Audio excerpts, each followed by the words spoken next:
I'm Scott with Green Scott. I'm going to convert this empty storage container here into a water reservoir. The downspout from the garage is going to come and run through this stainless steel screen, which is going to be held on with some baling wire wrapped around like that. The water and debris will actually be filtered out through this stainless steel screen. This 3-inch coupler mounts down there. And in order to have it properly reduced to the garden hose setting, you can see I've used a number of reducers. These are iron, cast iron. So you're gonna have to use this product called anti-seize, and that's gonna prevent any rusting on the metal to metal items. The brass obviously not gonna rust, the plastic not gonna rust. In the wintertime, you're gonna need to open this and drain out any water. Otherwise, the water is gonna freeze in there and potentially could damage the plastic on-off switch. This is 330 gallons, which for my yard is definitely going to soak out this area pretty well. And I got a lot of large trees, so I'm trying to hold on to some of this water during heavy downpours. As you can see, the lawn and property is quite sloped, and what you're going to get then is a lot of water runoff going into the city drains and out the back of the property. I've noticed that happening. So basically, here goes. I'll just show you how quickly this comes together.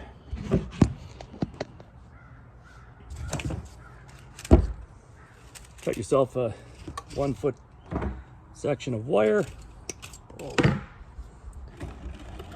Try to do this without knocking the camera over. Always do a first shot, right? Always shoot first, and well, try to figure it out later as you shoot the video. That's the best way to do things. Usually have magpies squawking in the background. Today it's just a chipmunk. There we go. Boom.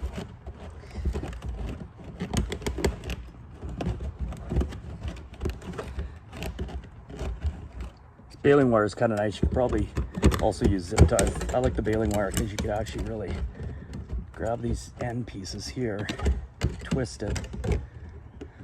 Because this is a stainless steel screen that you can probably get at any hardware store.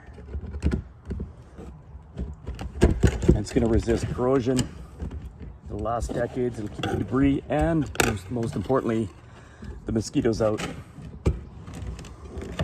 Definitely don't want this filling up with mosquito larvae.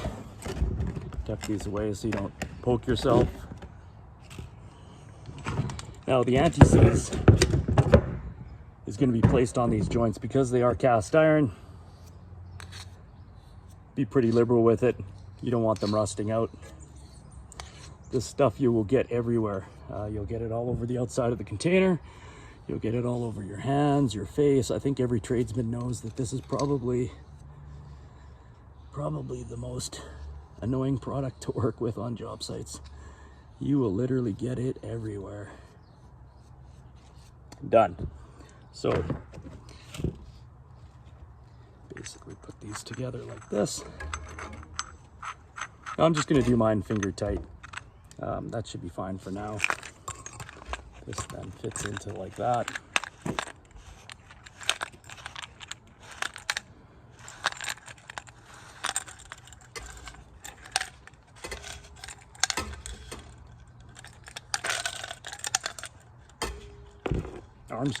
Arm strength tight's good. So that then is going to fit right into the soaker hose. You could see here, you're already getting this anti-seize everywhere. It's always nice trade practice to put the lid back on, wipe this down with brake clean and a paper towel before you put it away. Even just touching this stuff's gonna get everywhere. And this then connects onto here. Always make sure that, like I said, in the wintertime, you open up this valve to prevent any ice from accumulating in the the valve. And what that will do then is ensure that it doesn't freeze and break the valve. Okay, secure. Perfect. Now, all you got to do is test and ensure that you got the right angles. And you can see there the debris is already being caught.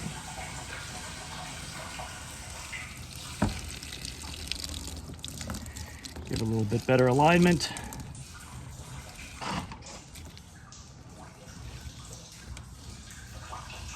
Perfect. You'll never get this anti-seize off, I tell you.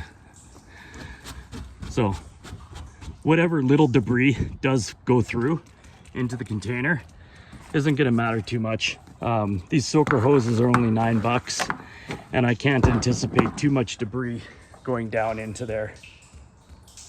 So the project's nicely complete. You can see it right there. Water cube. I could have used a barrel, but what you've got here now is a soaker tube hooked right up to this cube of water.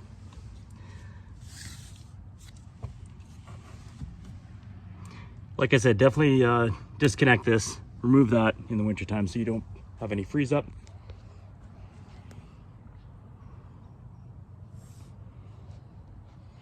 Even stuck a couple branches in the drain spout just to slow the water down so that it lines up properly. You could probably use a funnel if you wanted to as well. And these soaker tubes, you could also put a garden hose in between and then lay these out wherever you see fit. You can see slowly the beads of water through pressure come out through the membrane. Ensure that all your fittings are tight so that you don't get any rust and corrosion. You could either use anti-seize or you could use like a Teflon tape. Subscribe to my channel, greenscott.ca.